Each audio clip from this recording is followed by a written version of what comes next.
SCO ഉച്ചകോടിയിൽ tariff യുദ്ധത്തിനെതിരെ ട്രംപിനെ വിമർശിച്ച് ഷീ ജിൻപിങ്. തുല്യവും ബഹുധ്രുവവുമായ ആഗോളക്രമത്തിനായി കാത്തിരിക്കുന്നുവെന്നും ചൈനീസ് പ്രസിഡന്റ്. ഇന്ത്യയുമായുള്ള വ്യാപാരം ഏകപക്ഷീയമായ ദുരന്തമായിരുന്നുവെന്ന് ഷാങ്ഹായ് ഉച്ചകോടിക്ക് പിന്നാലെ അമേരിക്കൻ പ്രസിഡന്റിന്റെ വിമർശനം. മണാലിയിൽ കനത്ത മഴ തുടരുന്നു. ബിയാസ് നദി കര കവിഞ്ഞൊഴുകുന്നു. ഡൽഹിയിലും വെള്ളപ്പൊക്ക ഭീഷണി. യമുന നദിയിൽ ജലനിരപ്പ് ഉയരുന്നു. സ്വർണവില കുതിച്ചുയരുന്നു. 160 രൂപ വർദ്ധിച്ച് പവന് 77,800 രൂപയായി ഉയർന്നു.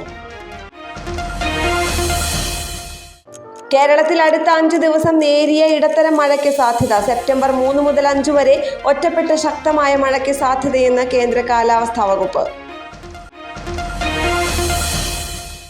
രാഹുൽ മാങ്കൂട്ടത്തിനെതിരെയുള്ള അന്വേഷണം 2ാം ഘട്ടത്തിലേക്ക്. ക്രൈംബ്രാഞ്ച് അന്വേഷണത്തിൽ വിവരശേഖരണം നടക്കുന്നു.